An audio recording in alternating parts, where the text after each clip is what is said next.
actually flying to South Africa tonight, which I changed the date because my daughter was expecting, and she knew it was going to be a boy after 4 girls, so I didn't want to miss the bris. And of course, she gave birth early this morning. Give me a mazel tov. But that means I'll be in South Africa for the bris, if it's on time, unless the kid has jaundice. But with Yemenites, usually doesn't happen. They have good colored skin. Just a little more introduction to me. I'm what's called FFA. You know, there's FFB from birth and BT Balchuva. I'm from Aish. I wandered in here for 3 months after being a graduate student at the University of Moscow. I studied Russian language and literature and Japanese in college. And I came from a Reform background, ham and cheese on matzah during Passover. And after hanging out in the Soviet Union, now it's the evil Putin Empire. Now, before it was the evil Communist Empire, when it was the Soviet Union, it was illegal for a Jew to even own a book in Hebrew. You get arrested for trying to study or practice Judaism. First lesson I learned is you want to get a Jew to do something, just tell them they can't. If the Congress would outlaw Torah, everyone would run off to Yeshiva. So I decided I was going to go to kibbutz for a few months because I'd never been to Israel. In the end, I decided to go to Yeshiva because these guys are risking their lives in Russia to secretly learn Hebrew and secretly learn Torah, and it's an unbelievable experience.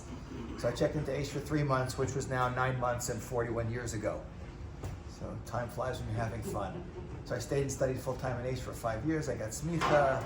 I have a master's degree in history. I'm a tour guide, speaker, author, rabbi, historian person. So I like to mix it up and combine the Torah perspective with the history. And since there's a lot going on in the world, especially in the Middle East, pretty shocking. I've been here a long time, and I've been through a lot of wars and missile attacks. I have to say what happened a little more than 2 weeks ago on Shabbat was the worst thing one of the worst events in Jewish history since the Holocaust, probably the worst, and it's certainly the worst thing I've experienced in Israel.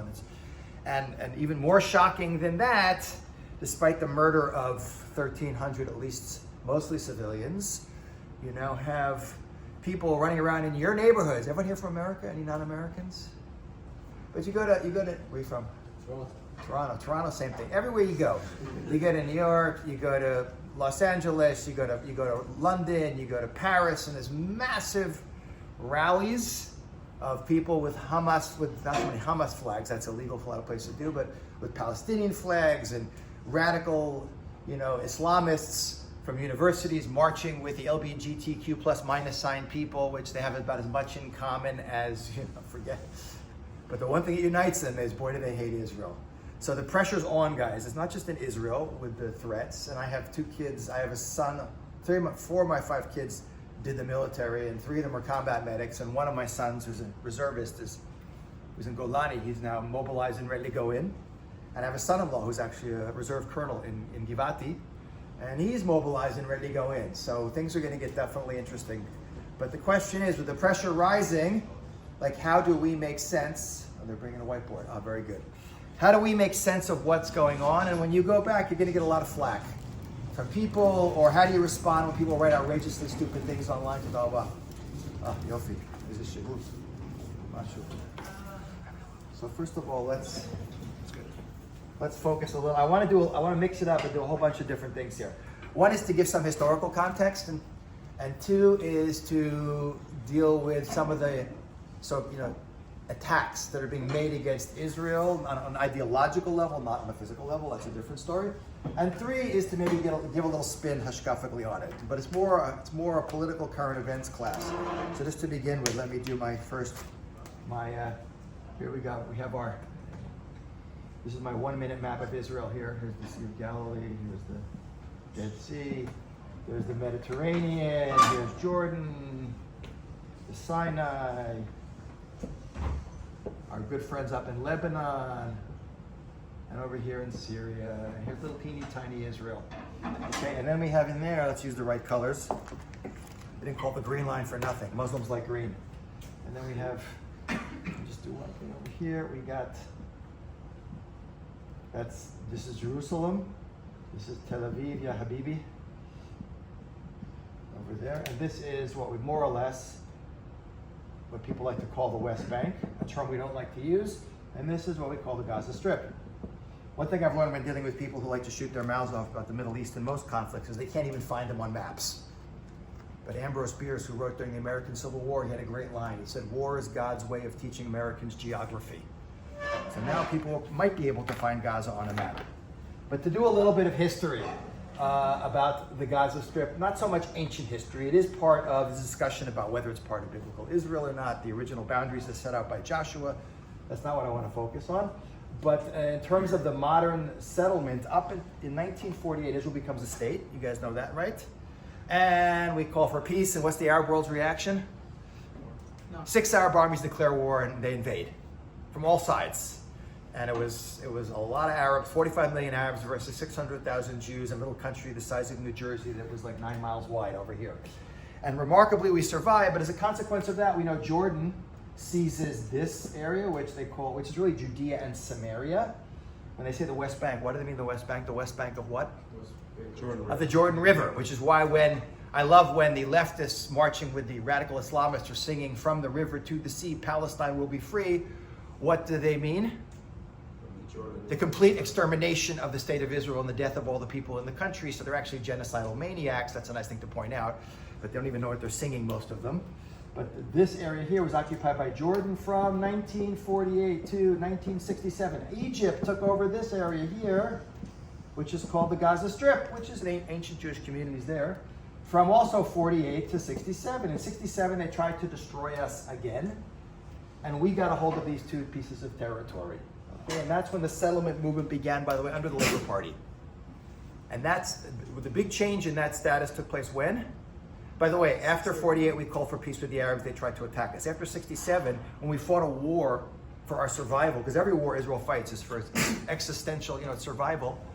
Israel's the only country in the world that wins wars it never started, that for its own survival, and is treated as if it's the aggressor and lost. And we have to give up territory. No one else is held to these standards that the Jewish people in Israel are held to. After 67, Levi Eshkol, the prime minister, said to the Arab world, to the Egyptians, to the Jordanians, I'll give you the territory back, even though it makes Israel only 9 miles wide over here. Just make peace with us. What was the Arab world's reaction? No way, Jose. And then we see, starting in 1979, not to go through a history of the peace process, but every Arab country that has been willing to make peace with Israel, what has Israel been willing to do? Make peace and even give land for peace, which is a formula only used against Israel. That the victors have to give territory to make peace with the people they beat who are trying to kill them. So we gave back the Sinai when I came to Israel, we just gave the Sinai, where this was all Israeli territory after 67. We had this, we had this, we had this. After the peace treaty with Egypt, we in the next few years withdrew from the Sinai. Now this is the internationally recognized border. Fast forward to 1995 in the Oslo Peace Accords, just when the PLO, the Palestine Liberation Organization, founded in 1964, was about to go out of existence and basically hanging out in Tunisia, we invited them back in and gave them guns. And we gave them territory here and territory here, but there was Jewish settlement already within this area over here, and it was left for further negotiations to decide what to do with all of that. Fast forwarding, guys, to like the year 2000, when Ehud Barak offered Yasser Arafat, we will withdraw from these territories, returning to the pre-1967 Six-Day War borders, just like, well, that'll be the final status agreement. What was Arafat's answer in 2000? No way. He didn't answer. He walked out and called for the second Intifada, where over 1,000 Israelis were killed in basically suicide bombings. In 2007, another Ehud, this one Omert, former mayor of Jerusalem, made an even better offer to the Arabs. What was the response? No. So number one thing we have to recognize is, on a modern historical level, that Israel has offered to end the so-called occupation and make peace, and whenever it's been taken up, we did it with Jordan in 1994, we made a peace treaty which didn't involve any exchange really of territory. Whenever any country wants to make peace with us, we make peace. The reason why we're stuck in limbo here, in a situation where there still is no final status agreement, is the Arabs, the Palestinian authorities rejected every offer Israel has made. But fast forward, guys, to 2005, when Ariel Sharon, remember him, General Ariel Sharon? When he was prime minister, he did something until today we're still speculating why he did it. There's Jewish settlement in the Gaza Strip since the 1970s from the Labor Party. It's ironic, the Labor Party, the peaceniks, were always against settlement, but they're the ones who started the settler movement. In Judea and Samaria, which is the more correct biblical name for this area, and in Gaza. He decided in 2005, we are going to evacuate the Jewish communities from there and hand over this area to the Palestinian Authority. which is what they did in 2005, which you guys don't really remember because you're probably too little to remember it. Some people weren't even born yet. Any you born in 2005? Okay, exactly. So you don't remember that event. I remember it as one of the most traumatic things I've ever seen, taking poor Israeli army soldiers and throwing Jews out of their houses. Okay, we already did that in the Sinai, by the way. We destroyed Yamit in the early 1980s to finish the withdrawal from Egypt, the Sinai territory. Jewish settlement that was the first precedent for that being done. And what happened right after that? Well, they had elections. The Palestinian Authority had elections in 2006. They had municipal elections. Who did Gaza vote for? Hamas. Okay, very important to remember this. They voted in 2006. 2005 is the withdrawal. And in 2006, Hamas is elected. Then Hamas, in 2007, basically attacks the Palestinian Authority, kills or expels the Palestinian Authority from Gaza, and sets up its own state run by an organization called Hamas, which is an offshoot of the Muslim Brotherhood, which is a radical Islamic organization. In its very charter, guys, you got to remember this, in its very charter, it calls for the destruction of the state of Israel. This is a genocidal state. It actually quotes the famous Hadith. Hadith is like a midrash for the Arabs. It's the stories about the lives and actions of Muhammad, their prophet, and it's used as basis for Islamic halacha, Sharia. And it's a famous Hadith. You may have seen it. It's in the Hamas charter. You should all read the Hamas charter. Homework assignment number 1. Read the Hamas charter. Do a screenshot of this when someone starts yelling at you to show you what kind of Nazi maniac, genocidal maniacs these people are who were elected by the people of Gaza. It says that the day of redemption will not come until a tree in a rock, until Muslims make war against the Jews and kill them. And a tree in a rock will say, "O Muslim, O servant of Allah, there is a Jew hiding behind me, come and kill him." And then it's interesting how and I saw from years ago how an Arab commentator on that is saying, notice how it doesn't say, "O Arab, O Palestinian, O resident of the Middle East." It says, "O Muslim." And I say, notice how it doesn't say, "O Israeli." It says what? Jew. And by the way, when they're screaming "itbach al," which is slaughter, they don't say "itbach al Yisraeli." They say "itbach al Yahud," death to the Jews. That's what they don't distinguish. Jews, wherever we live, they view us as the enemy over there. So Hamas takes over, expels the Palestinian Authority. So now you really have a two-state solution. You've heard of the two-state solution. We've had Hamastan in Gaza, and we've had the Palestinian Authority nominally controlling parts of Judea and Samaria with Jewish settlements still in here, unlike over here where there's no more Jewish settlement. So first of all, to point out number 1 is to point out the Hamas charter to people. Number 2, Israel does not occupy Gaza since 2005. You guys all clear on that? There's no occupation there. Okay, this is, I think in Sharon's mind, I know someone who's very close to Sharon who told me that Sharon's idea was, let's give them a piece of territory we could afford to lose, because it's kind of on the side, unlike Judea and Samaria, which is right in the middle of the country. They'll make a mess out of it. We'll say to the world, you see, they can't govern themselves, and then we'll unilaterally decide how to decide our borders, and that's it for the peace process. Unfortunately, it doesn't work. Why? Because the world, especially the EU, what does the EU stand for? European Union. Esav United, has infinite amount of patience for the Arabs and the Palestinians constantly lying and going back on their agreements. No matter how many times they violate and shoot missiles, they're going to keep giving them another chance. So it didn't work. But since 2005, this has been completely under. This is called Area A. Area A is a lot of what's in here. Since 1995, by the way, 97% of the Palestinian population is in Area A. Area A, think of A for Arab. All the major cities, Hebron, Tulkarm, Shechem, Ramallah, Kalkilia, it's Palestinian administrative control and Palestinian security control. You guys aware of that? That's what it's been since the mid-1990s. They control what goes on in there. But the Israeli army still goes in, doing the dirty work for the Palestinian Authority to get rid of the Hamas guys, because they hate the Palestinian Authority as much as they hate Israel, probably. But the reason why it's only little enclaves of little Arab cities here and here and here, why is it only little cities and there's no final status agreement? Because they have rejected every offer we made. You guys following? Working? Okay, make sure to absorb this stuff. It's really important to understand. So we're stuck in limbo here, but here we're not there anymore. The other thing that people don't recognize is originally there was no border fence. I was in Givati in the army many thousands of years ago. So long ago, Joshua was my commanding officer. I used to patrol. I spent 12 years doing Miluim from this was my kav here, this over here. We used to escort the convoys in there. There used to be no fence there when we were there. Before I was there when the second Intifada started. In 2000, there was no fence. Okay, there was Israeli communities in there, and there was really nothing like they have today. So, right after Hamas gets into control, what do they immediately start doing? Since they're a genocidal, racist, anti-Semitic, radical fundamentalist Islamic state, what do they immediately start to do? Weaponizing that area. By the way, originally there was an airport built in there and everything for that. We're going to need an airport. Imagine that, an airport today. What would they be flying in every day? Bombs, weapons, mines, you name it. We blew up the airport very early on because we saw what they were using it for.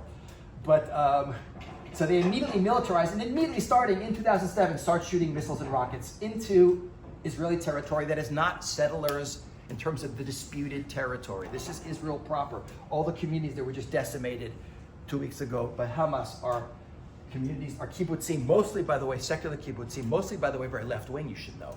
There's a few religious, like kibbutz Sad and that are religious kibbutzim. But they started shooting at these kibbutzim, and that began the tit-for-tat back and forth in 2008, 2009. My son, who was doing his regular Sadir service in the army, that was Gaza War Round 1. When we went in, we had a military. We went in with the army. They were shooting missiles. They shot over 10,000 missiles and mortar rounds into Israel. By the way, if you do that, if you shoot missiles and mortars from your territory to someone else's territory, what's that called in international law? War. Okay. But we see the pattern was established. If Israel goes and blows stuff up, then we go in, and what does the world start screaming? Okay, stop. Proportional response, a term only used against Israel. By the way, here's a homework assignment. Go get the book, People Like Dead Jews. This is a must-own book to understand how the world looks at us. They love us when we're victims. They don't like us so much when we're victors. Yeah? This might be jumping the gun a little bit. You said in 2007, Hamas was a democratic election? They got elected by 70% of the Palestinian population of Gaza, elected Hamas over the Palestinian Authority to represent them. So the world talks a lot about nowadays about the innocent civilians of Gaza. Right. Why is it that people put into power a evil regime that whole nation are still considered innocent civilians? Right. So let's hold on to our view on here. I want to get to that exactly. That's a point that comes up a lot. But they started. Remember, Israel pulls out. We destroy our own communities. We evict our own people. We leave them all the greenhouses to grow agricultural products. They trash all of that, by the way. They turn into a terrorist launching base, start launching missiles and rockets. The other term, guys, you got to be clear in your head. The word that's always used is the cycle of violence. You ever heard this one? The cycle of violence? There is no cycle of violence. It's only one-sided. How does it always start? We never start it. We just finish it. They always started. It's not the cycle of violence. Like these two sides trapped in. Listen, I want to read you something, guys. This is a quote from in the 12th century. The Jews of Yemen were undergoing forced conversion at the hands of Muslims. So who started writing to them? This is BC before cell phones, so he couldn't put them on like a WhatsApp group. The Rambam, Maimonides. In 1172, he wrote a letter called Igerta Teman. Listen to what he writes. It could be on the front page of the Jerusalem Post today. The nation of Ishmael persecutes us severely and devises ways to harm us and debase us. None has matched us in debasing and humiliating us. None has been able to reduce us as they have. We have done as our sages of blessed memory have instructed us, bearing the lies and absurdities of Ishmael. We listen, but we remain silent. In spite of all of this, we are not spared from their wickedness and their outbursts at any time. On the contrary, listen to this one. We should have put Maimonides in charge of negotiations. The more we suffer and choose to conciliate them, the more they choose to act belligerently towards us. No matter how much we suffer and elect to remain in peace with them, they stir up strife and sedition. As David predicted, I am all peace, but when I speak, they are for war. Interesting stuff, eh? So we begin this cycle of, it's not a cycle, periodically. Then we get this ceasefire. It's quiet for a little bit of time, and then they start up again in 2014. My second oldest son, who's now mobilized again, who was the combat medic in Golan, he spent 38 days in Gaza. But we never finished the job because the world pressure, after a few days, what happens? People start yelling at us. Disproportionate response, collateral damage to civilians. You can be sure the Russians worry about this kind of stuff, right? In Ukraine? Exactly. No one else cares except when it comes to Israel. So we are stuck in what is a cycle of they attack us, we respond, they attack us, we respond. What happened finally in 2023 is, okay, not to go into what happened, how it happened, the biggest intelligence failure of Israel since the 1973 war. Heads are going to roll politically for that. That's not my topic now. That's going to be the autopsy we do after the events are over. But with 1,300 Jews being slaughtered and hundreds being taken captive, most of them are civilians, and not horrendously disgusting things that were done to people I didn't want to talk about. Remember, people like dead Jews. So what do we get? An unprecedented level of support from a lot of world governments, including most of ASOV United. A lot of the prime ministers and things are coming in to show their support for us. And the US government and Biden, you know, he managed to get out. Don't. He loves saying it. But so we got a certain amount of support. But what did you see immediately? Literally the same day, you had in Sydney, Australia. Literally the next day, they have a because they lit up the Opera House in Sydney, an iconic building, blue and white. Huge pro-Palestinian Hamas rally with people screaming what? After the first couple of minutes of supposedly standing up, it always degenerates. It's not the first time it happened. I could show you it happening for the last 2 decades.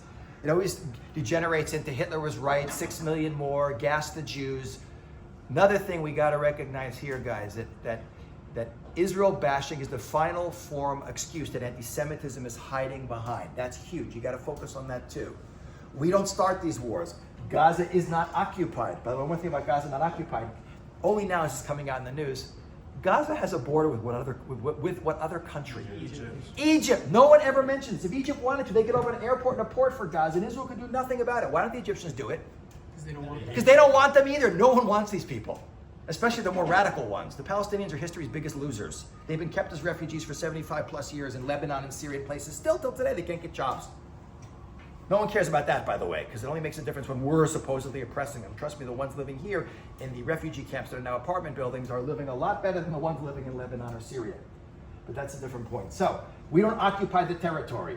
That's number one. Number two, when we've always offered peace and they've rejected it. Number three, they have started it. And number four, it's anti-Semitism. And how do you know it's anti-Semitism besides them screaming gas to Jews? When do you see the biggest spikes in anti-Jewish violence around the world? When Israel's fighting war in Gaza? Because we may fight amongst ourselves, left, right, but when people hate us, always look at us as what? You think they give a damn about what you believe? Reformed, conservative, Orthodox, modern Orthodox, Haredi, Democrat, they don't care. That's a big lesson for us. Big lesson for us. But guys, these are basic points, but I want to rewind earlier into the story, because here is what the arguments are based on. The attacks coming against us, all these rallies, are based on a toxic, woke intersectionality. You guys know the terms, I'll tell you know better than I do. Between which two groups? What do we call this? Here it is. I'll use both colors to illustrate. Here we go. It's called the Red-Green Alliance. I love it. Isn't that great? Alliance. What's the Red-Green Alliance? Who's the red and who's the green? Sorry? No, the red is the left. You can hear about the skinheads and the Proud Boys. These are not the people in these marches. They're insignificant compared to what's pouring out of universities. The top, like University of Pennsylvania and Harvard and Columbia. It's not like these fringe groups here. These are major rallies on campus with thousands of people participating. The red is the left, the political left in America, the extreme left, and the woke left, and the green is what? Radical Islamists. Now, first of all, you recognize these people have zero in common with each other except what? They hate Jews. That's the one thing it seems to you. That's one of the great functions we serve in the world, is uniting the world for that, So that's Gog and Magog. So they normally, what would the green be doing to the red in Iran? Hanging them from cranes, by the way, which is what they're going to do to them when they get control. It's amazing how incredibly blind that exists, because that, by the way, is a lot of the intellectuals in America. And the best universities, these are not stupid people. I always say the radical left exists to illustrate that there's no connection between level of education and level of IQ and the ability to think clearly and live in reality. You have to recognize you're dealing with people on that side of the Red-Green Alliance who are just into a worldview that is really almost a radical faith-based religious ideology. When I say faith-based, I don't mean in terms of traditional religion. Meaning they have a narrative that no amount of truth, fact, or historical precedent can move these people away from what they want to be true and how they perceive reality, even if it's fantasy. And what's it based on? This is very important to understand, the thinking behind what's going on here. We understand, we'll get to the green guys in a minute, but what's the intersectionality thing, guys? Who can explain it? Come on, you guys must know this stuff. What's the What's the basic assumption of the intersectionality? Why does Black Lives Matter side with the Palestinians in the conflict? Right. It's all about whoever is powerful and successful is wrong and evil. Whoever is, and obviously white, whoever is downtrodden, oppressed, failing, impoverished, has to be the victims. You'll see this. Look at Black Lives Matter. The attitude towards not only the topic at all, blacks in America. We're victims. We're entitled. Okay, the Palestinians are victims. The narrative being foisted on them by the green guys, who also believe it because they've rewritten their own history, is that Israel is a foreign vestige, residual-like vestige of white colonialism from the early 20th century. Jews are not a people. Jews are not a people. They're a religion. And Europeans that have guilt for the Holocaust did what?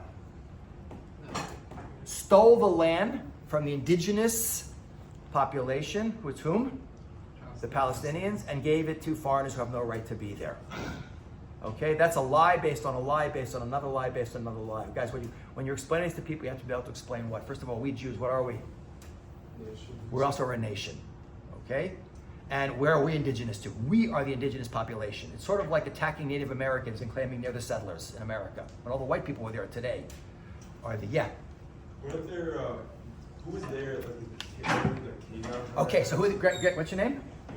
Who are the only people, Yonathan's asking, who's the only people who could claim to be more indigenous to the land of Israel than we are? Canaanites. And they don't exist anymore. If they appeared, well, not all of them. Some of them stuck around. They eventually disappeared. They got subsumed. But if we definitely killed a lot of them. We're told to. That's another discussion we're not going to go into now. But a Canaanite could have a claim in the World Court or the UN. Try and get security. But they're not here anymore. You have to appreciate that we come into the land, guys, let's get something blue here, Zionist color. Joshua is about, you should round off dates, about 3,000, it's about 3,000 years ago. 3,300 years ago is really Joshua. That's when Jews enter the land of Israel. The Arabs don't enter until when? Remember, it's not called Israel by this point. Israel's a modern name for state. They enter in 638, they show up here, the Common Era, which is a difference of 1,900 years before there were any Arabs anywhere of whom the Palestinians are descended from. The Jews were in the land of Israel. The fact that we got thrown out of our land and went into exile, even though there's always some Jews in Israel, does not negate the fact that we are the surviving indigenous population that predates any Arab settlement of the land of Israel by almost 2,000 years. That's a really important point to make because that is undermining the basic lie there. We returned. We didn't steal the land from them. We were willing to live side by side with them, even though our claim to the land of Israel is much deeper and our claim to Jerusalem is much more central than theirs. And nonetheless, it has never been about the creation of a Jewish state. It's never the creation of a Palestinian state. It's always been about what, guys? The inability of the Arab world to accept a Jewish state of any size. You have to keep that in mind. That's a quote you want to remember. When Arab states have accepted Israel's existence, what has Israel done? Made peace with them. It's never been about us. We're always willing. We'll take that remaining piece of land the British ended up with, we'll divide it into two states. The Jews accepted, the Arabs rejected it when the UN votes on it on May 29, 1947, and that led to the foundation state of Israel. So we got to understand, guys, when dealing with the assumption, the claim that's being screamed out loud, and radical, loudmouth, poorly informed left-wing American college students are yelling about how the genocide of the indigenous Palestinian population, they're not indigenous. Number two, where does the term Palestine come from, guys? Romans. Exactly. The Philistines, not the Goldsteins. The Goldsteins are indigenous to the land of Israel. The Philistines are not. Philistines are not indigenous to here. The Philistines come and settle on the coast of Israel about 3,600, 3,700 years ago. They're down here by Gaza, Ashdod, Ashkelon, Ekron, Gat. They're all on the coast over here. There are seafaring people who migrate across the Mediterranean and settle on the coast. They disappear about 2,500 years ago, during the time of the Assyrian invasion of the land of Israel. But the name is carried on. Philistines in the 2nd century. You guys heard of Bar Kokhba? Now, God, this isn't clear. I highly recommend. I wrote this great book, Crash Course in Jewish History. Seriously? The best thing you got to do is get a basic, solid background in Jewish history to know where everything fits in. Bar Kokhba revolt, 2nd century, was the 3rd revolt in 70 years against the Romans, who were the world power at the time. And the Romans decided, we've had it with you Jews. That's it. You're the most rebellious people in the empire. We are going to destroy you spiritually by basically banning your Torah and your observance. I'm going to destroy your national component by renaming the whole country, which we used to call Judea after you Jews, we'll call it Philistia after an extinct Philistine people. They do it deliberately to rub our nose in it. Who are the Philistines? What's our relationship with the Philistines in the Bible? Bad news for the Jews. We're always fighting them. In the book of Judges, they're always fighting with us all the time. They're the ones who kill, like King Saul's killed by the Philistines up over here. So take some, it's the worst possible thing you can do. Rename it for Syrio-Palestina after an extinct people that you guys hate. To break your connection with the land, rename all the cities in the country, different names that are not Jewish. We'll rename Jerusalem Aelia Capitolina after the Roman Emperor Hadrian and the god Jupiter. We'll ban Jews from entering their city except on Tisha B'Av, so you could rub their nose in the destroyed temple. We'll rename Shechem, where Joseph is buried. Naples, nice Italian name. But the Palestinians can't pronounce P. Isn't that ironic? How do you know Palestinians can't say Palestine? Arabs don't have a P sound. It's B, Palestinian, please. All the buzzwords in the War of Independence were with a B sound. Seriously. They can't even say the name of the people they supposedly represent. Okay? So they call it Nablus because they can't say Naples, like they call Banyas because they can't say Panyas after the Greek god with the goat legs and the human head and arms. Okay, so that was a deliberate attempt to cut the Jewish people off the land of Israel. Fast forward to the 20th century, the British show up here, guys, the last foreign occupiers land of Israel. And the only people calling themselves Palestinians in the land of Israel are whom? Jews. What are the Arabs here calling themselves until 1948? Arabs. After 1948, May 14th, what did the Palestinian Jews start calling themselves? Israelis, because then they knew the name of the country. Ben Gurion says maybe they thought it was going to be called Zion land or something. No, because the country is Israel, so it'll be Israelis. And what did the Arabs call themselves after 48? Arabs. Arabs. No Arab uses the term Palestinian to describe themselves. They make refer to the land as Palestine. Jews and Arabs referring to them, but they don't refer to themselves. We are Arabs. In 1964, the KGB, through the Romanian secret police, Nicolae Ceausescu, founds the Palestine Liberation Organization as a way of creating a counterclaim to America's ally in the Middle East, Israel. It's part of the Cold War. You guys know that? Yeah. Only in the mid-1960s, they start calling themselves Palestinians. What does that mean for us, guys, when you understand? So they're just Arabs. Arabs have been here for a long time. For 1,300 years, there have been different Islamic empires. Umayyads, Abbasids, Mamluks, Seljuks, Ottomans that have occupied this part of the world that they became the state of Israel. How many of them had a capital here, guys? None. Okay, none of them had a capital here. Okay, there was never a state. This is another thing. So now we understand. You guys can articulate where the term Palestinian comes from and when it came into existence. So if an Arab wants to say, today I am a Palestinian, fine. But what can't they say? They were always That we've been around, that Israel has usurped our state. When was there ever a Palestinian state in the land of Israel? Never. When did they have a capital in Jerusalem? Never. Jerusalem doesn't even appear in the Quran.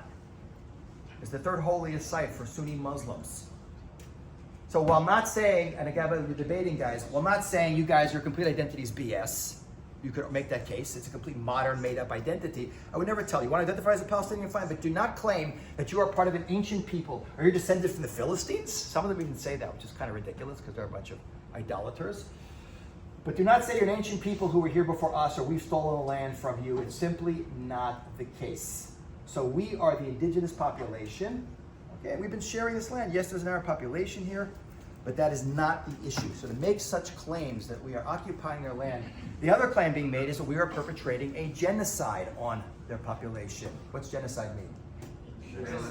Yeah, it was a word coined by Dr. Raphael Lemkin in 1944, who was a Polish Jewish refugee fleeing from Poland to Europe, to England during the Holocaust. He invents the word genocide to describe what's happening basically to the Jews, although his original inspiration came from what the Turks did to the Armenians in 1915. But genocide means you're exterminating a population. If we're doing genocide, we're doing a really crappy job. The Arab population of, both in the territories and in Israel, which has always had 20% Arab, Palestinian, Israeli population, has increased multiple times since our supposed genocide against them. Okay, that's another point. So it's a gross misuse of the word.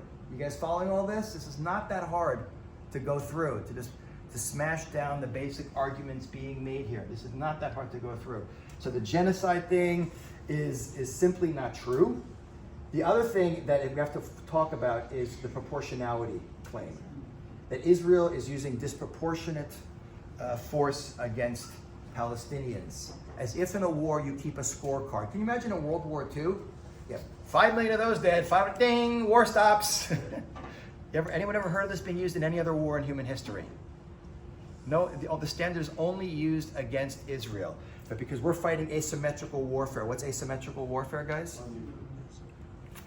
The other side, Hamas has a lot of missiles and a lot of mines, but they don't have a lot of airplanes or a navy or tanks. That's called asymmetrical. So what? There was actually, during the last Gaza war, a member of the European Parliament demanded that Israel give Hamas the Iron Dome missile system. You can't write this as fiction. It's not fair. Okay. This is the craziest that goes on. Who ever heard of such a thing like American Vietnam? Like we can't use our B-52 bombers because the Vietnamese don't have any air force at all? Oh, this standard is only used against Israel. It's not a matter of proportionality. So to get to Rav Yoni's question about, you were talking about targeting the civilian population, and what was the question you were asking? Why are they considered a civilian population if they put Hamas into power? Right. So this, again, this is another great, Israel, once we had what happened over like 16 days ago happening, what did Israel immediately do? Of course, it wiped out the terrorists who had crossed out of Gaza into Israel settlements. It then mobilized the army, 360,000 men in addition to the standing army.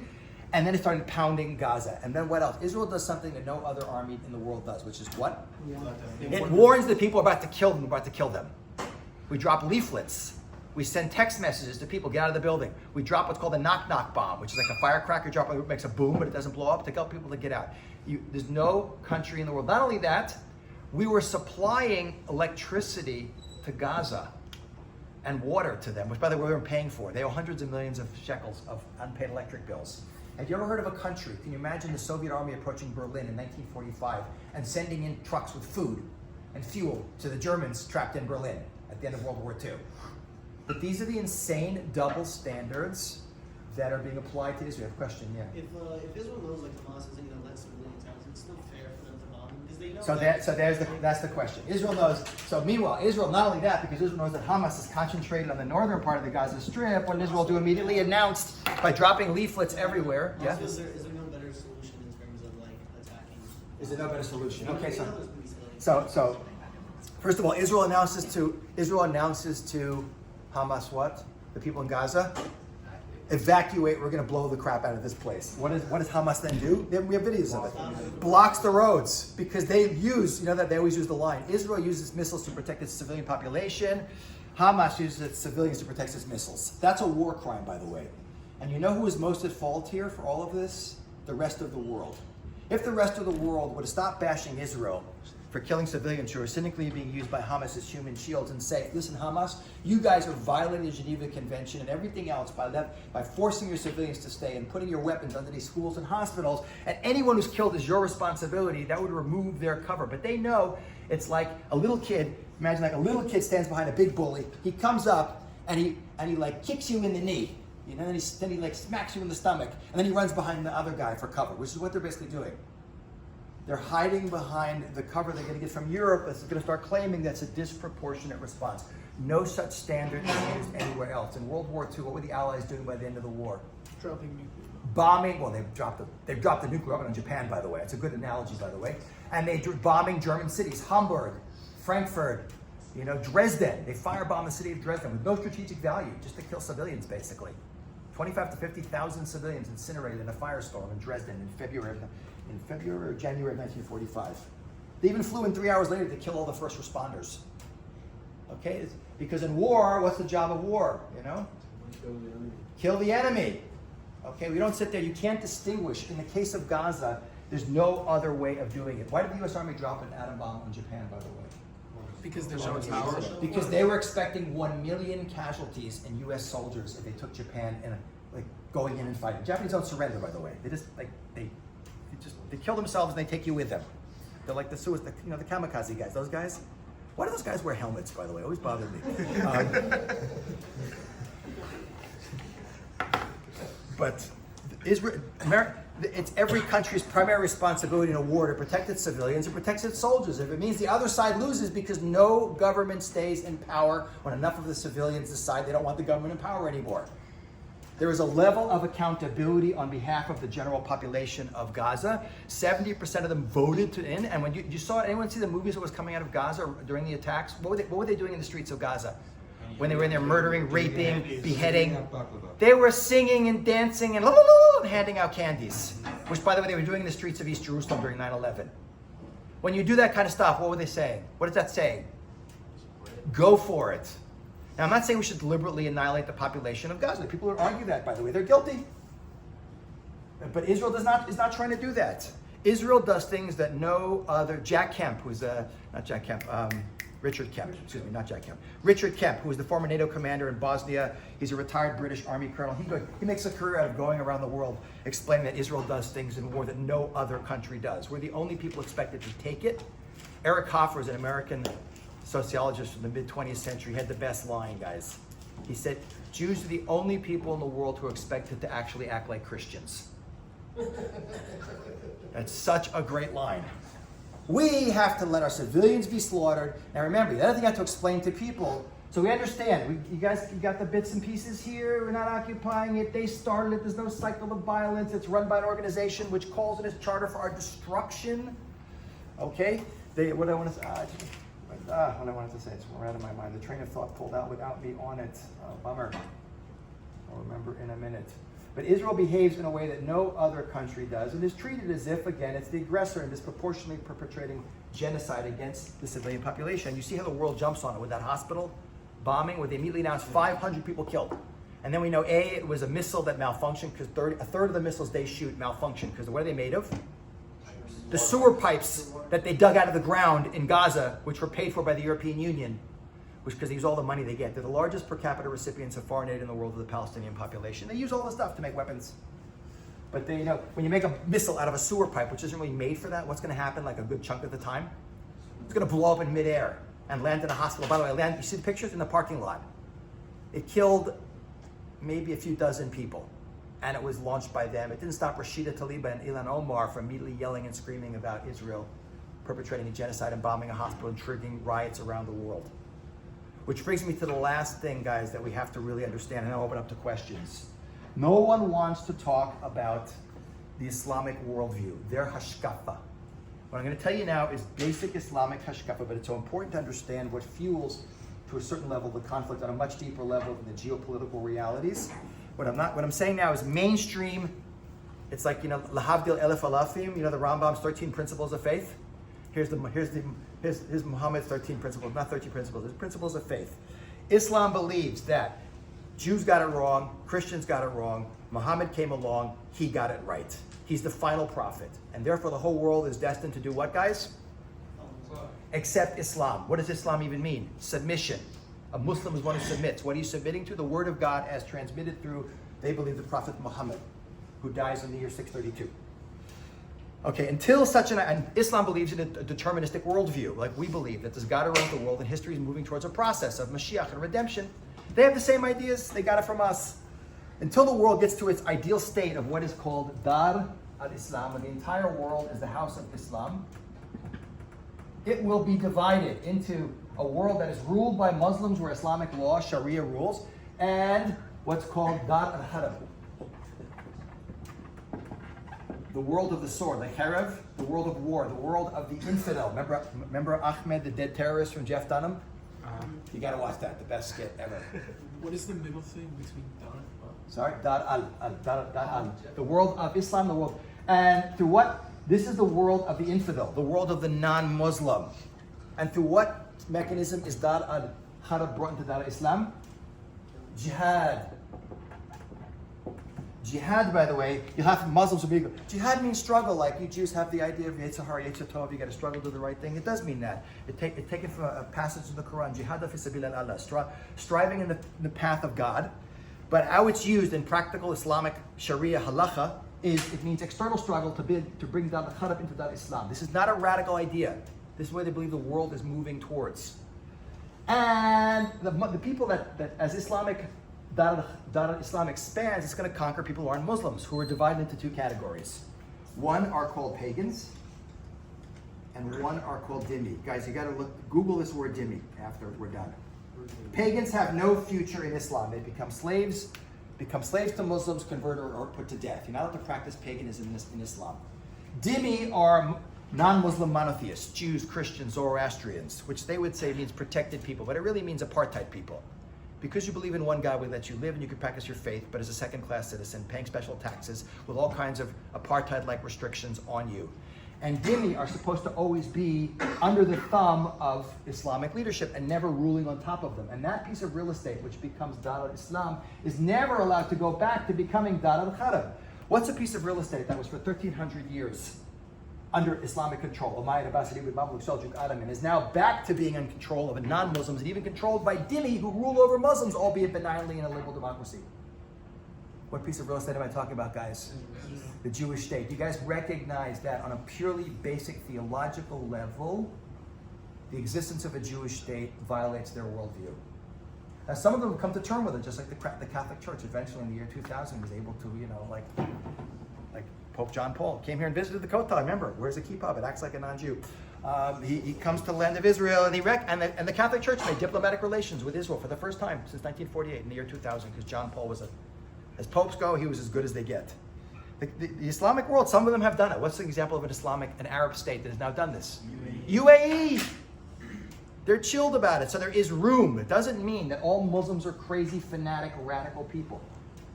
But it does mean that the basic worldview, unless it undergoes some transformation, which is possible, it's going to be antithetical to making peace with us. But the last thing I wanted to throw in, which, guys, you've got to understand, is there's a bigger war going on here. Forget the Arab-Islamic concept of conflict, of which the Palestinians is the point of the spear being used to undermine our legitimacy in world opinion. The Palestinians, which no one really wants. What's the bigger conflict going on in the Middle East? There's a three-way conflict going on in the Middle East. There's an Israel one with some of the Arab states around it, but it's really a Sunni-Shiite split. And this is so important. You guys do a little homework on this. Two different versions of Islam. Who's the bigger?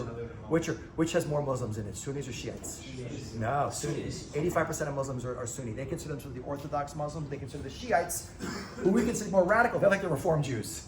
They hate each other's guts. The great Sunni powers are, not necessarily in terms of numbers of people, Saudi Arabia, Turkey, which is Islamic but not Arab. Remember, only 70% of Muslims are not Arabs.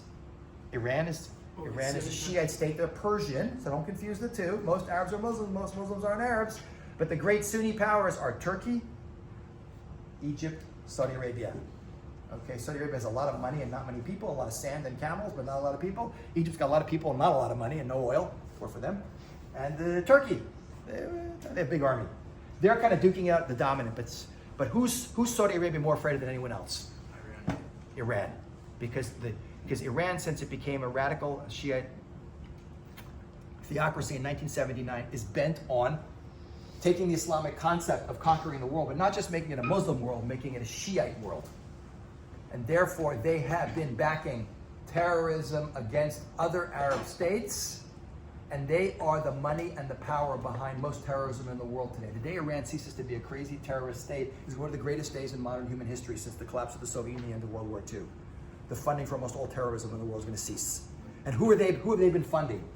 Their arch enemy in the world is what? Who's Iran's arch enemy in the world? America. They call America the great Satan, but who's the little Satan? Israel. Okay, because we're the liberal democratic country, and they're the country that's founded more on Jewish values than any state in the world. American Israel. They are viewed as the great enemy of Shiite dominance of the world, as pushed by Iran, and what they fund. What do they fund? They fund a lot of the groups in Syria. They're keeping Syria alive. Syria should have ceased to exist, and in Iraq, and Hezbollah, which is a Shiite organization founded after Israel invaded Lebanon in 1982, which now basically rules a good chunk of Lebanon and calls the shots in that country. That's the whole border with Israel is run by Hezbollah over here, which has a much bigger army, much better trained, and a lot more missiles. And ironically, even though down here there are no Shiite Muslims in Israel, Hamas is a Sunni radical state based on the ideology of the Muslim Brotherhood. Look up the Muslim Brotherhood also. That was founded in Egypt at the beginning of the 20th century. But they support them even though they're not Shiite Muslims. Why am I saying that, guys? Because in addition to be able to explain that we're the ancient nation and what's going on in the conflict, that we make peace and they want to destroy us and yada, yada, yada, you have to explain that this is part of what's going on is part of a much bigger conflict. The genius of the other side is to microtize it. Used to be before, guys, from 67 and before, who was the David, who was the Goliath? We were the David, teeny tiny Israel, before we had these territories. Now, even with these territories, 10,500 square miles of territory, surrounded by 22 states of the Arab League with 5.5 million square miles of territory. A teeny tiny, you want to explain that, guys? Take a matchbox. This is great. You can use this. Take a matchbox. Tell someone, imagine a matchbox. We're in NFL season now, right? Imagine a matchbox. Take a matchbox, put it on the sideline, the 50-yard line, right on the sideline of the football field. That is the geographic relationship of Israel to the 22 states of the Arab League. We are literally a matchbox in a football field. In addition to that, with our back against the sea and very little territorial strategic depth, even with controlling these areas sort of in here, Israel's only 40, 50 miles wide at its widest, over maybe 50 miles, 60 miles wide over here. This is we have our back against the sea, and we are being faced by especially Iran, whose open goal for the only situation in the United Nations where a member state of the UN is calling for the extermination of another nation state is Iran calling for Israel's destruction. So you have to be able to pull people out, guys, when you're making this case and show them this is part of a much bigger struggle for Israel's survival. And these two over here are proxy agents. Right now we're focusing on here, but Israel's kind of very nervous about what's going on up here, because if they join the war, what do we got to deal with? A two-front war from a much more significant enemy over here. So guys, we got to recognize that's a whole nother topic. Whether I personally don't believe that they're going to join in the struggle because it's not in their best interest to do it. So they're doing Islamic virtue signaling. What's Islamic virtue signaling? We shoot a few RPGs and we send in a few terrorist squads. We don't let loose, because the day they let loose, it's going to be hell for Israel. But who's it really going to be hell for? Lebanon ceases to exist as anything recognizable except the surface of the moon. Because when Israel decides to let loose, you have no idea what it can do. So that is what's going on. But guys, you got to have that big picture. You got to be able to show people our connection deeper, older. We're not the foreign occupiers. We're not the indigenous. They started it. We're going to finish it. The idea of proportionality cannot be used. And the only way to answer the second part of your question is, since Hamas has spent all that money and all that aid building and turning into a giant catacomb of tunnels and rocket launching systems, the only way that anyone ever wins wars is boots on the ground, by going in. So Israel's softening up the target now and trying to get as much intel, because there's also a lot of hostages there that make it very complicated. But bottom line is, it's not a question of if, it's only a question of when, because everyone realizes now, unlike previous conflicts where we got to like a ceasefire and went on, there is no way that we can allow, from the Islamic perspective, if we back out now, we're going to be viewed as so weak, and there's no way we can ever have anyone living down here in the Negev anymore if we don't get rid of these people. What happens after is going to be very complicated. Who's going to run it? Israel doesn't want to occupy this territory. It'll be interesting to see what happens when we get rid of Hamas. But we have to go in, boots on the ground, which is going to be very dangerous and unfortunately costly for us. But it's something that has to be done. And if anyone says otherwise, no other country in the world would take what happened to them, what happened to us, which is the equivalent of 20 9/11s happening in one day, and sit back and call for a measured, proportional response. So guys, I threw a lot of information out there. I hope that gave you some clarity. I hope it didn't confuse you more. But the most important thing is to read up your Jewish history, and there's a lot of information. Go to Honest Reporting, go to Stand With Us. They're putting out tons of talking points on how to answer the most basic attacks against Israel's illegitimacy and genocidal policies, all of which are just lies. You gotta call these people out and stand up for the truth. Guys, I'm gonna just read one final thing for inspiration. 2 seconds. Let me read how Maimonides ends his letter. You gotta end on a positive note. Maimonides ends his letter to the Jews of Yemen by saying, "And now, brothers, you may pay attention and listen carefully to what I am going to lay out before you. Let not the strength of the enemy's hand and our own nation's weakness frighten you." Today we're not weak anymore. "For this entire situation is no more than a trial and a test so that you can demonstrate your belief and your chosenness to the world." We're supposed to demonstrate, guys, how to be a people who represents God properly, not who gives God a bad name. And that's exactly what radical Islam, unfortunately, is doing. Okay, guys, we share good news for the Jews. We share good news. You're welcome, by the way, if anyone wants to be in touch with me. My email is kenspiro@gmail.com, and I have a great website. It's kenspiro.com. All my content is online for free. I also do a podcast called Remember What's Next. And I've done 2 episodes, the last 2 on the situation. They're 50-minute podcasts. Remember What's Next. It's on Spotify and Anchor and Apple and Google.